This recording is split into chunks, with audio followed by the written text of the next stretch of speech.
Muito bem, senhores e senhoras, vamos retomar o nosso raciocínio sobre sentença na, na aula de ontem.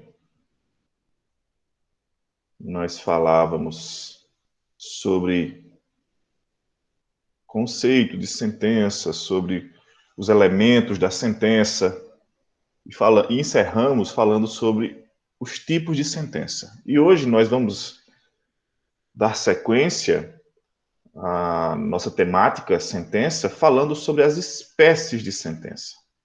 Então, quanto à forma de estabelecimento da parte cognitiva, a sentença ela aparece de duas maneiras: terminativa ou definitiva. Sentença poderá ser terminativa quando ela extingue o processo sem resolver o mérito, sem adentrar nas questões de mérito. Isso quer dizer que as hipóteses que estão elencadas no artigo 485 do Código de Processo Civil são hipóteses que ensejam a prolação de uma sentença terminativa. Então, sempre que você ouvir a expressão sentença terminativa, ela corresponde às hipóteses do artigo 485, que, por sua vez, acarretam a extinção prematura do processo, a extinção sem julgamento do mérito. O nome é relativamente sugestivo. É uma sentença que termina o processo, encerra o processo, sem, contudo, invadir as disposições de mérito. A outra forma de sentença é a sentença definitiva. Diferentemente da sentença terminativa, a definitiva, ela adentra nas questões de mérito. E as hipóteses que vão permitir o proferimento de uma sentença definitiva são as hipóteses que estão previstas no artigo 487, nos seus 3 incisos. Tudo bem? Então, nós temos duas espécies de sentença: a sentença terminativa, que é uma sentença extintiva sem análise de mérito, e a sentença definitiva, que é uma sentença que alcança as disposições de mérito. Sentenças terminativas encontram supedâneo no artigo 485, enquanto que as sentenças definitivas vão estar amparadas pelas disposições do artigo 487. E é importante dizer, e nós já falávamos isso na nossa última aula, que há um princípio na processualística civil, que é o princípio da primazia de mérito, que permite ao juiz, numa situação de eventual dúvida sobre o avanço ou não às questões de mérito, então, pelo respeito ao princípio da primazia de mérito, o magistrado deve sim adentrar as questões meritórias. Tudo bem? Isso a gente já falava lá na parte principiológica do Código, o artigo 4º, o artigo 6º, eles dispõem sobre essa permissividade da lei e o legislador ele vai rechaçar qualquer tipo de propensão à extinção do processo sem um condão de respaldo. Eu até costumo dizer que o CPC ele não tolera mais a existência de um magistrado que sirva de serial killer para o processo, só para extinguir processo, para contabilizar, para pontuar a apelação de sentenças terminativas. Não, a ideia do código atual é que nós avancemos nas discussões profundas. Isso significa dizer que o mérito ele encontra uma prioridade para a sua melhor análise. Tudo bem? Vamos conhecer, então, as hipóteses que permitem a prolação de sentenças terminativas. Como eu já adiantei para vocês, o artigo 485, ele dispõe de 10 hipóteses capazes de nos permitir ao magistrado a prolação de uma sentença sem resolução do mérito, sem que resolva o mérito, a chamada sentença terminativa. Então vamos lá. O artigo 485 assim diz: o juiz não resolverá o mérito quando, inciso 1, indeferir a petição inicial. Nós já havíamos mencionado a existência desse inciso quando nós estudamos o artigo 330 do Código, que é o artigo que fala sobre o possível indeferimento da petição inicial. Quando nós estudávamos o artigo 330 e as 4 hipóteses que permitem o indeferimento da peça inaugural do processo, nós dizíamos que o indeferimento, ele é, e nós fazíamos uma diferenciação com a improcedência liminar do pedido, nós dizíamos, o indeferimento, ele é propenso à extinção sem análise, enquanto que a liminar improcedência, ela permite a extinção com análise. E aqui nós vemos no artigo 485, inciso 1, que a primeira hipótese caracterizadora de uma sentença de extinção sem análise é o indeferimento da petição inicial. Então, basta que nós observemos as hipóteses que estão previstas no artigo 330 e elas vão permitir ao magistrado, uma vez sendo possível o indeferimento da inicial, que haja a extinção prematura do processo, que haja a extinção sem análise do mérito. Só para refrescar a memória, as hipóteses que permitem o indeferimento da petição inicial. Quando não existir pedido ou causa de pedir, certo? São as hipóteses de inépcia, né? Quando não existir pedido ou causa de pedir, quando da narrativa dos fatos se chegar a uma conclusão lógica, não se chegar a uma conclusão lógica da narrativa dos fatos, não se chegou a qualquer lógica conclusiva. Os fatos narram uma coisa, o pedido, ele suplica outra coisa totalmente diferente.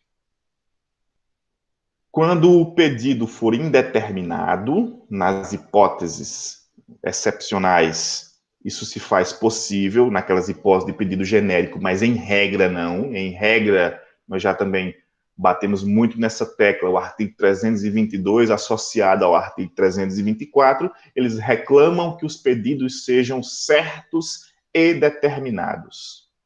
E, por fim, quando os pedidos forem incompatíveis entre si. Essas 4 hipóteses são hipóteses de inépcia. A primeira hipótese capaz de ensejar o indeferimento da inicial é a inépcia. A inépcia se consubstancia como uma dessas 4 formas: a ausência do pedido ou da causa de pedir, pedido indeterminado, excepcionada a possibilidade de que se faça pedido genérico, se da narrativa dos fatos não se chega a uma conclusão lógica e quando existirem pedidos incompatíveis entre si, pedidos que não podem se harmonizar dentro do mesmo processo. Eu lembro que, à época, nós citamos o exemplo de que alguém ou pede separação ou pede divórcio.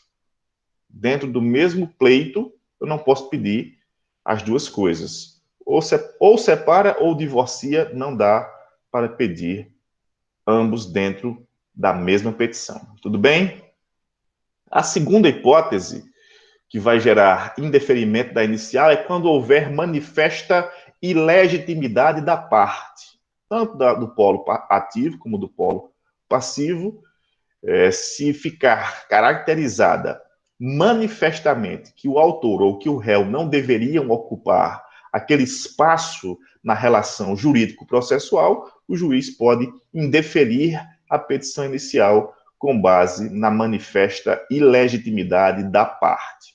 Falta de interesse processual, que também é uma condição da ação, seja uma argumentação processual, uma justificativa mínima e razoável para que alguém procure retirar do seu status de inércia o estado juiz. Não se litiga por litigar, eu litigo por uma razão justificadora.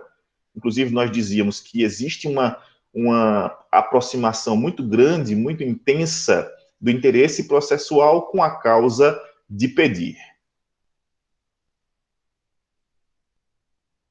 E a última das hipóteses que vão permitir o indeferimento da inicial é o não atendimento às prescrições do artigo 106, só para que nós possamos reavivar a memória de vocês. O artigo 106 é aquele artigo que exige que o advogado, quando postula em causa própria, ele discrimine na petição inicial o endereço onde ele vai responder, onde ele vai receber, aliás, as comunicações processuais. Então, se não ocorrer o cumprimento dessa exigência processual, se o advogado que postula em causa própria, ele não anota o endereço onde ele recebe as comunicações, as eventuais intimações / notificações, isso pode ensejar o indeferimento da inicial. E também o não atendimento, isso ainda dentro do inciso 4 do artigo 330, o não atendimento à exigência do artigo 321, que fala sobre a necessidade de que o autor emende a inicial quando a petição inicial contiver omissões, defeitos, irregularidades que tornem dificultosa a análise de mérito.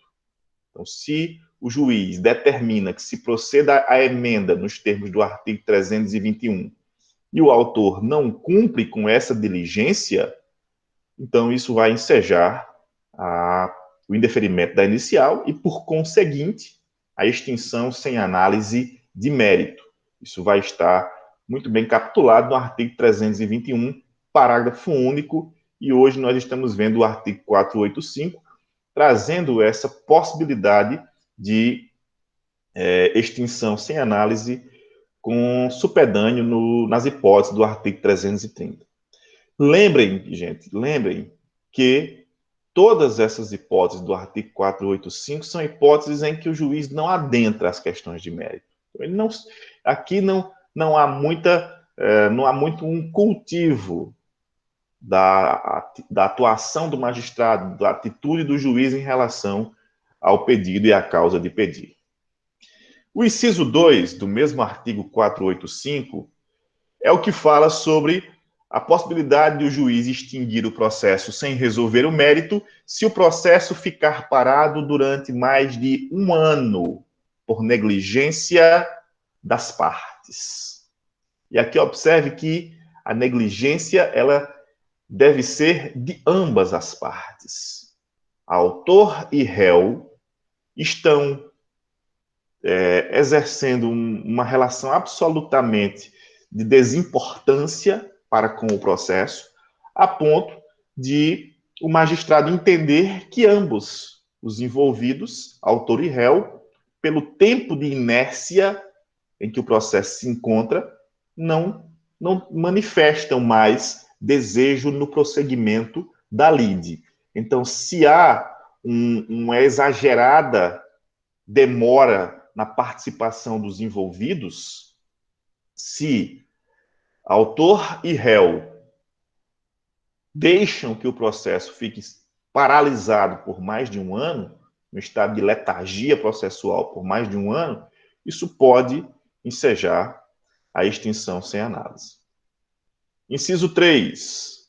Por não promover os atos e as diligências que lhe incumbir, o autor abandonar a causa por mais de 30 dias. E aqui, gente, não é direcionado às partes, e sim a uma das partes, ao autor. O autor, por vezes, ele poderá ser chamado a manifestar o interesse no prosseguimento do feito, e se ele não faz, se ele deixa sem resposta o processo por mais de 30 dias, isso, na perspectiva do juiz, se evidencia como sendo uma situação de abandono da causa. Inciso 4. Verificar a ausência de pressupostos de constituição e de desenvolvimento válido e regular do processo. Eu imagino que vocês recordem que quando nós estudamos condições da ação, eu fiz rapidamente um ligeiro comparativo entre condições da ação e pressupostos do processo, para dizer que elas não são a mesma coisa. Então, há quem escreva dizendo que os pressupostos processuais são as mesmas condições da ação, e eu discordo com muita veemência, certo? Aqui no inciso 4, se você observar, no inciso 4 nós estamos falando dos pressupostos, ok? Se nós observarmos o inciso 6, ele vai falar das condições da ação. O inciso 6 fala verificar a ausência de legitimidade ou de interesse processual. Então, o inciso 6, este sim se refere às condições da ação. O inciso 4 não, ele se refere aos pressupostos de existência e aos pressupostos de validade. Nós dizíamos, quando nós falávamos nesse efeito comparativo, que os pressupostos de existência são a jurisdição, a ação, as partes envolvidas.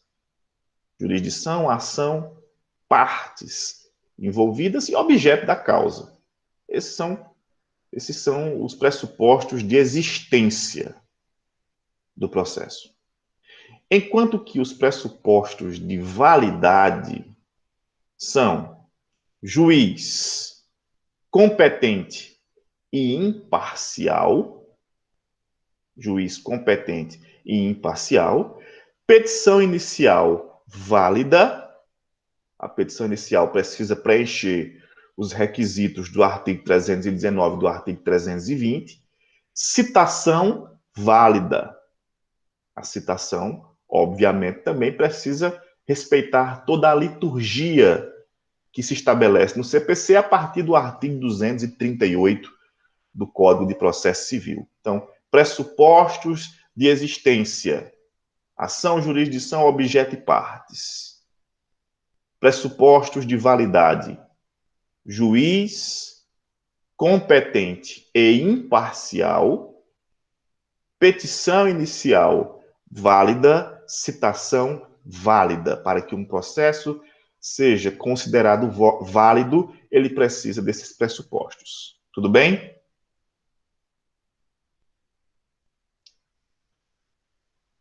Inciso 5 do artigo 485. Reconhecer a existência de perempção, de litispendência ou de coisa julgada. Nós falamos muito sobre isso quando nós estudamos as questões processuais na contestação. Perempção é a impossibilidade que o autor tem de manejar uma mesma ação por mais de 3 vezes.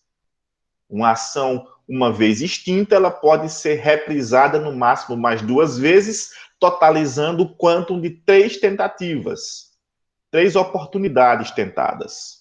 Da 4ª em diante, nós vamos rechaçar o seu andamento com base na existência da perempção.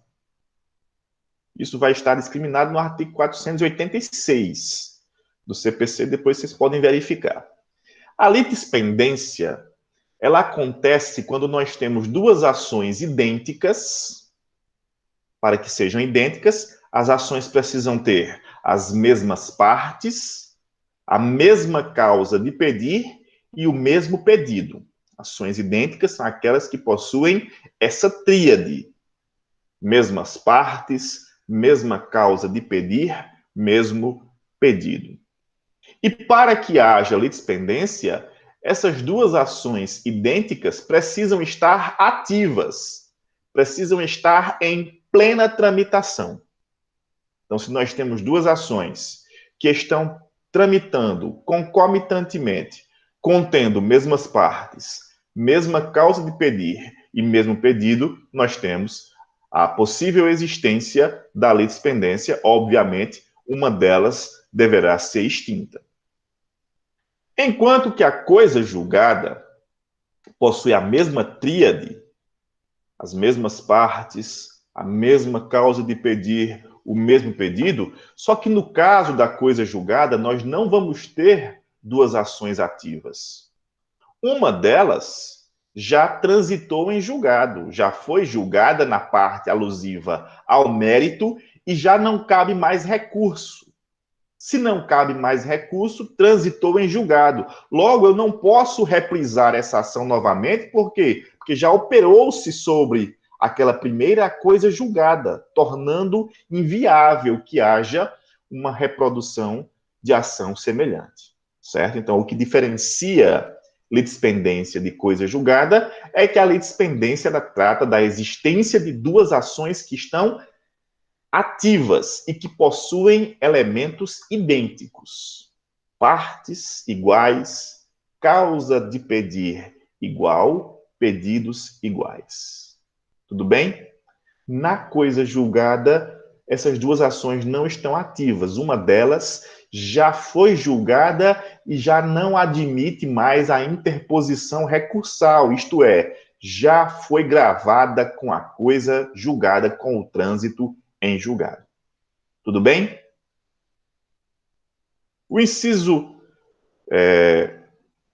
6, nós já mencionamos, inclusive, anteriormente, ele fala sobre a possível ausência de condições da ação, falta de legitimidade, nós falamos, está lá no artigo 17 do CPC, né, para pleitear em juízo, a parte precisa de interesse e legitimidade, as condições da ação, nós já debatemos isso com muita profundidade. A legitimidade pode ser ativa, passiva, ordinária, extraordinária, nós fizemos esse debate em outro momento. E a inexistência dessas condições da ação gera o que nós chamamos de carência da ação. E a carência de ação está aí retratada no inciso 6 do artigo 485, como uma das formas que vão permitir a extinção sem análise de mérito. Inciso 7. Acolher a alegação de existência de convenção de arbitragem ou quando o juízo arbitral reconhecer sua competência. Bem, nós já falamos diversas vezes também sobre a arbitragem. A arbitragem é uma das hipóteses de soluções extrajurisdicionais de conflitos. A arbitragem ela é regida por uma lei própria, a Lei 9.307 de 1996, e nós já debatemos por diversas vezes que, quando as partes convencionam entre si que irão resolver suas eventuais quesilhas junto a um árbitro, elas estão abrindo mão da possibilidade de resolver isso junto ao Poder Judiciário. As partes precisam decidir. Ou elas resolvem junto ao árbitro, ou resolvem junto à jurisdição estatal.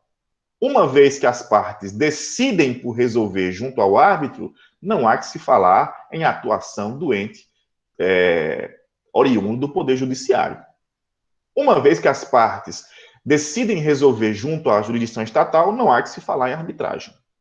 Então, se o magistrado reconhece que as partes decidiram previamente por resolver a sua querela junto a um árbitro, então ele não vai dar seguimento ao processo, ele extingue o processo, aliás, na parte alusiva ao Poder Judiciário. Tudo bem?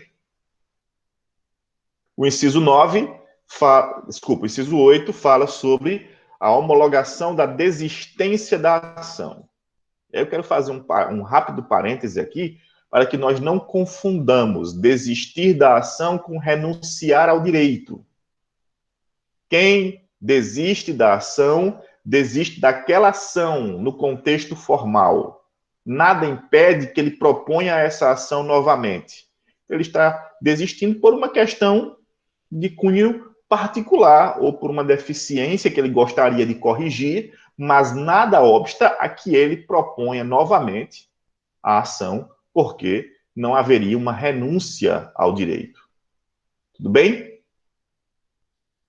Quem desiste da ação, gente, é o autor, ok? E ele pode desistir da ação até quando? Ele pode desistir da ação até antes da prolação da sentença. Enquanto a sentença não foi proferida, não há nenhum óbice quanto a possível desistência da ação. Uma vez postulada a desistência da ação, o juiz precisará homologar, decidir se homologa, se confirma, se ratifica os termos do pedido de desistência. Inciso 9, agora sim. Em caso de morte da parte, a ação for considerada intransmissível por disposição legal. Aqui, gente, são as famosas ações personalíssimas. Algumas ações são personalíssimas. Não podem ser transmitidas a outrem. O autor da ação, ele não pode ser, ele não poderia ser substituído por outra pessoa. Então, quando a ação for intransmissível, ela, havendo a morte da parte, ela deve ser extinta de imediato.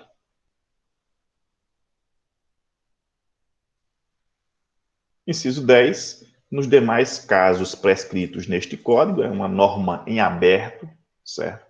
Por exemplo, trocou o advogado, aliás, dispensou o advogado, mas não colocou outro em seu lugar.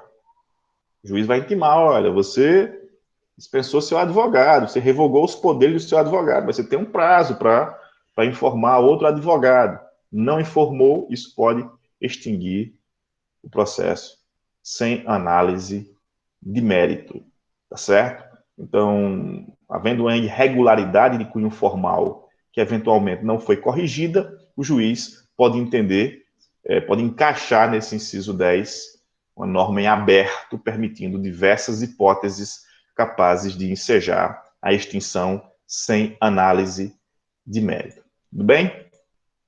Veja só, esse mesmo artigo 485, ele vai trazer alguns parágrafos, 7 parágrafos. E ele diz que os incisos 2 e 3, que são aqueles incisos que falam sobre o processo ficar parado por mais de um ano, por negligência das partes, ou pelo fato de o autor não promover diligências no prazo de 30 dias, o texto do artigo 485, parágrafo 1º, diz que, nesse caso, a parte, o próprio interessado, ele deverá ser intimado pessoalmente para dizer se é isso mesmo, se ele abandonou, se ele perdeu o ânimo pela condução do processo. Então, não basta o advogado ser intimado e não dar a resposta. O código exige que a parte também seja intimada pessoalmente, para que ela possa vir a se manifestar. Caso ela fique em silêncio, aí o juiz vai entender que realmente não há mais interesse, há uma desídia, e ele vai concluir a fase extintiva do processo. Um detalhe, gente, com relação à desistência da ação, isso vai estar no parágrafo 5º do artigo 485, 4º e 5º, na verdade, o legislador ele diz que a desistência da ação ela encontra 2 momentos. Um momento que facilita, outro momento que dificulta. Então, vamos aqui para o artigo 485, parágrafo 4º. Ele diz: oferecida a contestação, o autor não poderá, sem o consentimento do réu, desistir da ação. Então, se o réu ofereceu sua defesa, e o autor pleiteia pela desistência, essa desistência agora não é mais um ato que pode partir isoladamente do autor. Deve haver, nesse caso, a anuência do réu também. Por quê? Porque ele já trouxe para o processo suas considerações defensivas. Então, funciona assim. Pedido de desistência. O juiz homologa sem ouvir o réu? Depende. Depende de quê? O réu, ele já contestou? Não, não contestou. Então, o juiz pode homologar sem ouvir a figura do réu. Se o pedido de desistência foi feito e o réu já tiver contestado dentro do processo, aí o magistrado pode até homologar a desistência, mas antes vai ouvir se o réu consente, se o réu aceita. E o parágrafo 4º é muito claro com relação a isso. E o parágrafo 5º, que nós já mencionamos anteriormente, ele vai dizer que a desistência da ação pode ser apresentada até a sentença. Tudo bem? Gente, um dos parágrafos que eu mais gosto nesse artigo 485 é o 7º, que ele diz: interposta a apelação em qualquer dos casos de que tratam os incisos deste artigo, o juiz terá 5 dias para retratar-se. Então, havendo a extinção sem análise de mérito e a parte recorrendo, a parte recorreu. Olha, não concordo que tenha havido a extinção sem análise. Então, o parágrafo 7º diz que o juiz terá 5 dias, isso é uma faculdade do magistrado, obviamente, em se retratar ou não, em voltar atrás ou não. Se ele volta atrás, ele torna sem efeito a sua sentença de extinção sem análise e dá seguimento ao processo. Se ele não volta atrás, não voltou atrás, ele vai intimar a parte contrária para oferecer contrarrazões e vai encaminhar o recurso para o juízo ad quem, para o juízo que vai analisar em instância superior o recurso, no caso, a apelação. Muito bem, então, com relação às hipóteses do artigo 485, eu penso que nós não temos nenhuma dúvida. Vamos falar, então, sobre as hipóteses de extinção com análise de mérito. Então, nós temos, no artigo 487, 3 hipóteses que são permissivas para extinção com análise de mérito, ou seja, para a prolação de uma sentença definitiva. Então vamos lá. Haverá resolução de mérito quando o juiz, inciso 1, acolher ou rejeitar o pedido formulado na ação ou na reconvenção. Então, aqui o juiz ele invade as questões de mérito. Ou para julgar pela procedência, acolhendo, que eu falei na última aula, ou ele acolhe, dando procedência, que pode ser total ou parcial, ou ele rejeita, julgando pela improcedência. Nesse caso, o juiz precisa se debruçar sobre as questões argumentativas, as provas que foram carreadas ao processo, e então ele vai entregar uma resposta no dispositivo, acolhendo no todo ou em parte, ou rejeitando as disposições do pedido da inicial ou da reconvenção. Inciso 2. Decidir de ofício ou a requerimento sobre a ocorrência de decadência ou prescrição. Decadência e prescrição, que nós já falamos anteriormente, são hipóteses de direito material. A prescrição no direito processual, ela vai repercutir da seguinte forma: prescreve o direito de ação. Eu não posso promover aquela ação específica porque decorreu o prazo prescricional daquela ação específica. Então, por exemplo, eu gostaria de executar um título de crédito, um cheque, por exemplo, mas já se passaram mais de 6 meses. Então, eu não posso mais executar o cheque. Não posso mais promover uma ação de execução de título. Mas eu posso cobrar essa ação. Cobrança é outro tipo de ação e é outro prazo prescricional.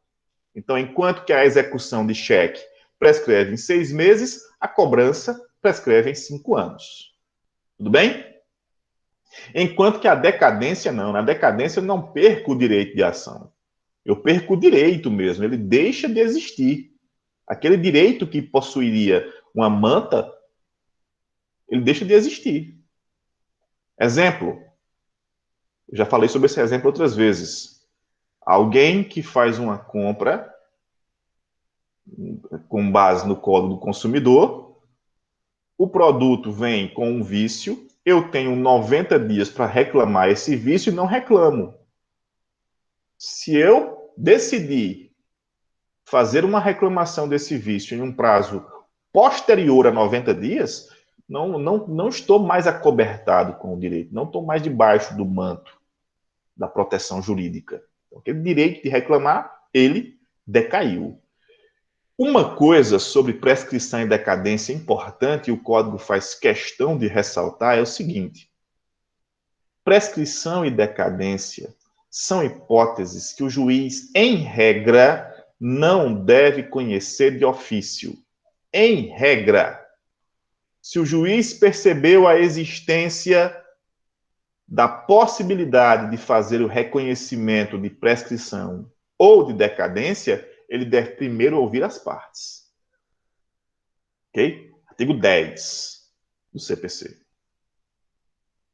Ah, mas tem uma exceção. Tem sim. Tem uma exceção que nós já falamos sobre ela. É a exceção do artigo 332, parágrafo 1º, que fala sobre a possibilidade de improcedência liminar do pedido quando o juiz verificar desde logo, o juiz bateu a vista logo ao receber a inicial, que estaria diante de uma situação em que evidente ficava a prescrição ou a decadência. Então, nesse caso, nessa única hipótese, se o juiz verifica desde logo e aplica as disposições do artigo 332, parágrafo 1º, aí ele vai poder fazer o reconhecimento de ofício, sem ouvir ninguém, com base na existência de prescrição ou de decadência. Mas eu volto a repetir, a regra não é essa. A regra é que o juiz reconheça decadência ou prescrição depois de ouvir ambas as partes envolvidas. A única exceção, e isso vai estar retratado no parágrafo único do artigo 487, certo? É a única exceção. O juiz poderá reconhecer decadência ou prescrição de ofício, sem ouvir nenhuma das partes, se ele verificar a existência desde logo, é o que preconiza o artigo 332, parágrafo 1º do CPC.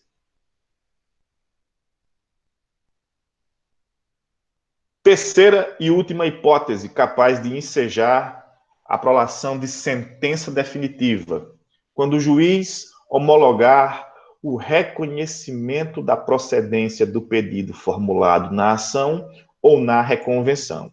Aqui, gente, é uma hipótese bem complexa de existir, bem difícil, porque para que o juiz homologue, é preciso que o réu reconheça.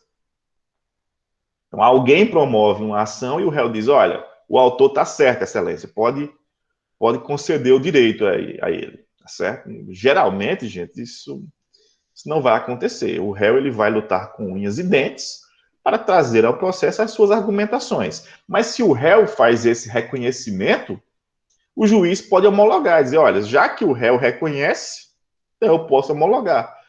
Por que o juiz precisa homologar? Porque eu não sei em que circunstâncias o réu fez esse reconhecimento. Se ele está fazendo isso de livre e espontânea vontade. Então, o juiz precisa analisar se essa anuência, se essa concordância do réu, ela é legítima, espontânea. Tudo bem? O juiz também poderá... É um ato homologatório. É um ato homologatório, sim. Depende da homologação do juiz. Não quer dizer que o réu reconheceu, pronto, o autor já está exitoso no processo. Não é bem assim que funciona. Então, se o réu diz, olha, excelência, o autor entrou com uma ação contra mim, mas ele está certo, viu? Pode conceder o direito a ele, o juiz vai analisar, antes de homologar, se essa manifestação do réu ela é espontânea. Se não existe nenhum vício nesse consentimento. O juiz também homologa o acordo, a transação, letra B, do inciso 3 do artigo 487. Então, quando as partes chegam a um acordo, o juiz analisa se o acordo ele é prudente, se ele não beneficia uma em detrimento de outrem. Não, todas as partes estão aqui numa situação de concordância, ninguém está tirando vantagem de ninguém, o juiz vai lá e homologa o acordo. Muito cuidado quando vocês forem realizar acordo, porque sentença homologatória de acordo não se desfaz. O recurso não se desfaz. É irrecorrível. Até promover uma ação rescisória, mas recurso é tanto que eu costumo dizer que aqui na nossa comarca, por exemplo, é comum as partes fazem um acordo, aí o juiz diz, as partes dispensam o prazo recursal. Que recurso vai caber numa sentença que homologa acordo? Não cabe recurso nenhum. Nesse caso, é inoperante, é uma letra morta do acordo ali. E só vai atrasar o cumprimento do acordo, certo? Então, sentença homologatória de acordo é irrecorrível, não cabe recurso. A última hipótese do inciso 3, a letra C, é o juiz homologar a renúncia. Opa, nós falamos sobre renúncia. Então, quando nós falávamos sobre as hipóteses do artigo 485, nós dizíamos que desistência é diferente de renúncia. Aqui nós estamos falando sobre renunciar à pretensão. Eu não quero esse direito. Esse direito não me interessa mais. Eu não quero mais essa parte da herança. Eu não quero os bens do meu divórcio. Quando a parte renuncia ao direito, não é uma questão de desistir da ação. Ele está abrindo mão do objeto que gerou a causa. Ou um dos objetos que gerou a promoção da causa. E aí, nesse caso, o juiz precisa homologar para saber se essa renúncia ela é voluntária mesmo, e em sendo, o juiz homologa por sentença e a parte está abrindo mão daquele possível direito que lhe seria pertencente. Então, essas três hipóteses, esses três incisos, na verdade, que são 5 hipóteses, na verdade, são as hipóteses capazes de permitir a extinção com análise do processo. E para encerrar a nossa aula de hoje, nós vamos falar sobre os vícios da sentença.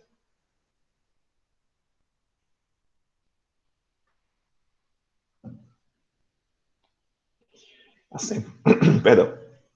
A sentença pode conter 2 tipos de vícios ou defeitos, que são os vícios formais e os vícios meritórios.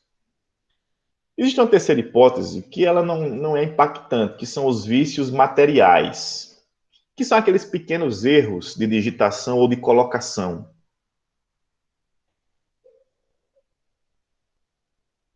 Falei sobre a ação rescisória. A ação rescisória é uma ação que vocês vão estudar no processo civil 2. Mas pode formular sua pergunta. Eu espero aqui tranquilamente.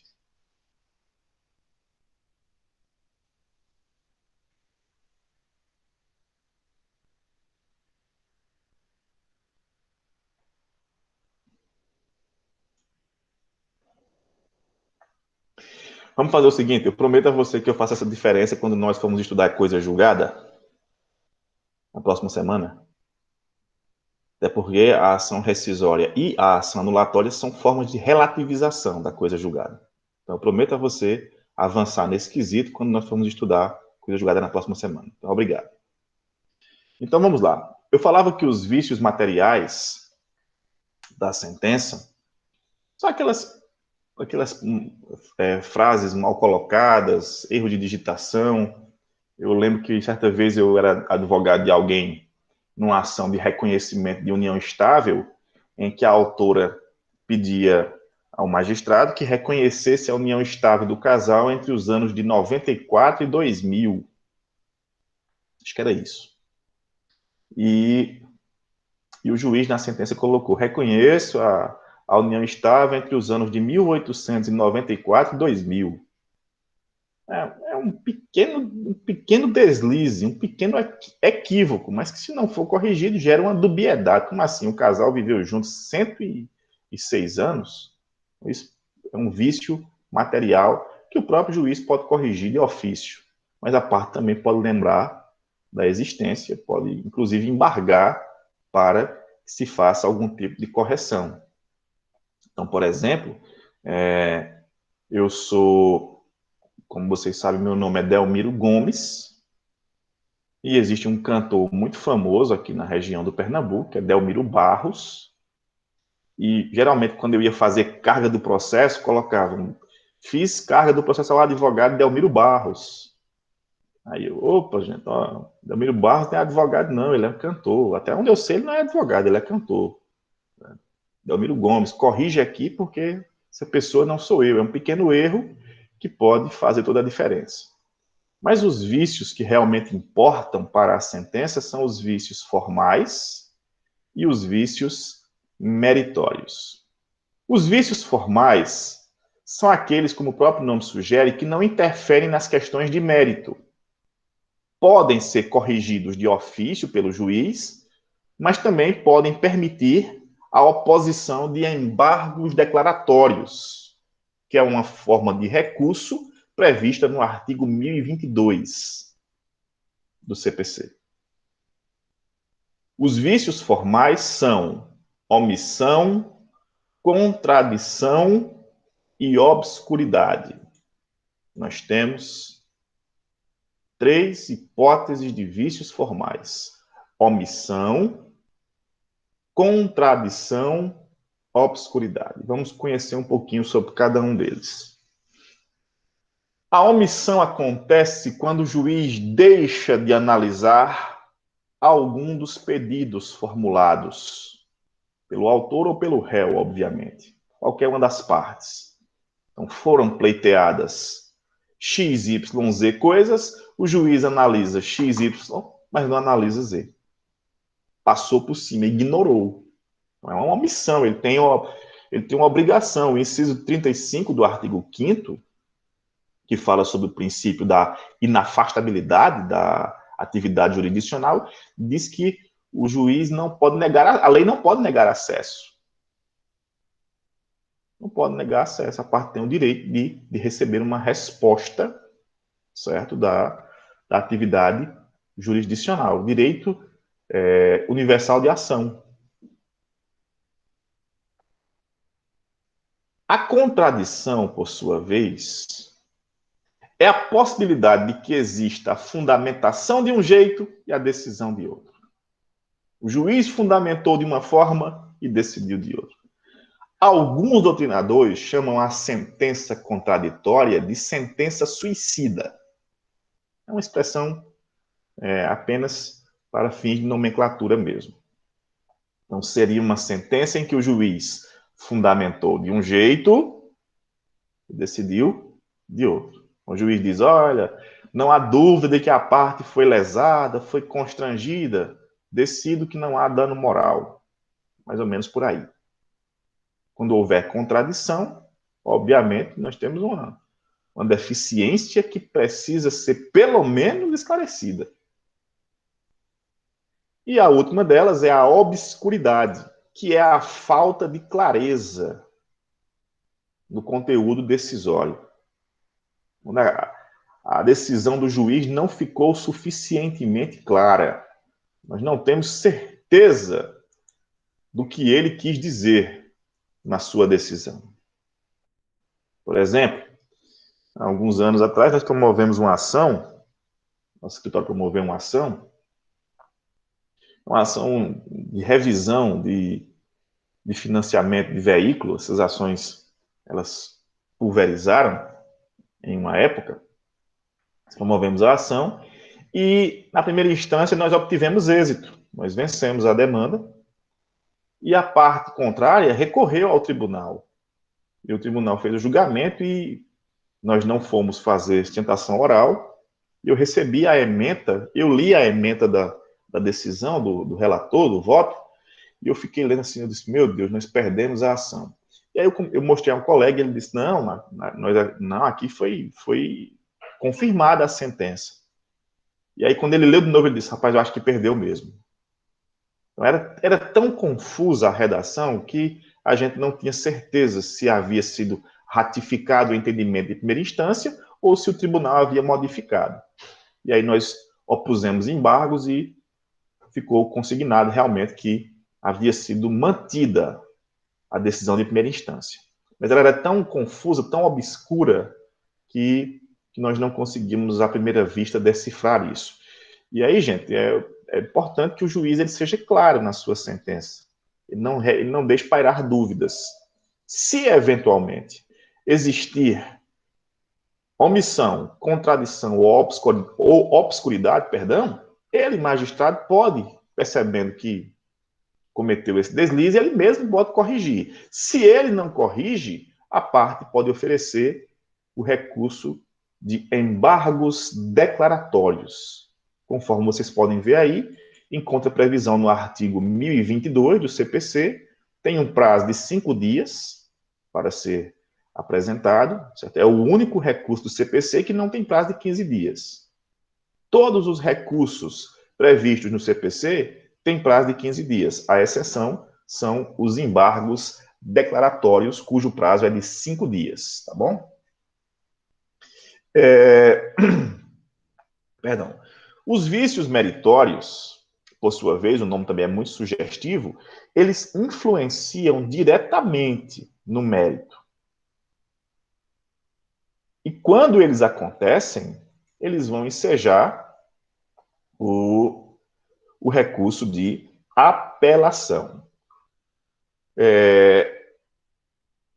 O artigo 492 do CPC, eu peço que vocês acompanhem se vocês quiserem, ele vai dizer assim: é vedado ao juiz proferir decisão de natureza diversa da pedida, bem como condenar a parte em quantidade superior ou em objeto diverso do que lhe foi demandado. Nós temos 3 tipos de vícios meritórios da sentença. E eles vão ensejar a prolação da sentença infra ou citra petita, que é aquela sentença que julga aquém do que foi pedido, abaixo do que foi pedido. A parte pediu, imaginemos, pois, 20 mil reais de indenização, o juiz deu 2 mil reais, bem abaixo. É uma sentença citra petita. Posso recorrer?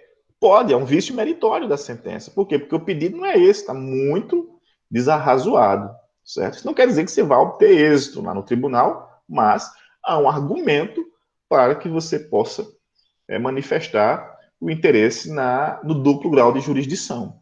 A sentença citra ou infrapetita, ela foi silenciada pelo Código. O Código não fala, mas o Código fala expressamente sobre a sentença ultrapetita. O juiz não pode julgar além do que foi pedido, certo? Está lá no artigo 492, na parte final. E o juiz também não pode julgar diversamente do que foi pedido. Extrapetita, o juiz não poderia julgar fora daquilo que foi pedido. A parte pediu dano moral, o juiz concedeu dano material. A parte não pediu isso, a parte pediu dano moral. O juiz não pode julgar diversamente daquilo que foi pedido, ele é vinculado pelo princípio da congruência. O juiz vai observar a natureza daquilo que foi pleiteado, ele não vai julgar diversamente do que foi pedido. Então, se a concessão é estranha ao processo, nós temos a existência de uma sentença extrapetita. Se o juiz julgou, mas julgou a mais do que a parte pediu, aí nós temos o julgamento de sentença ultrapetita. Essas 3 hipóteses de sentença, a sentença citra ou infrapetita, a sentença ultra e a sentença extrapetita, elas são passíveis da interposição do recurso de apelação, e conforme vocês podem ver, está previsto no artigo 1009 do CPC. Prazo de 15 dias, conforme eu já havia retratado antes. Tudo bem? Não se preocupe com recurso, porque recurso vocês vão ver na próxima unidade do curso, quando vocês forem cursar Direito Processual Civil 2. Bem, gente, então, imaginando que nós não temos nenhuma dúvida mais sobre o assunto, eu encerro por aqui, certo? Então,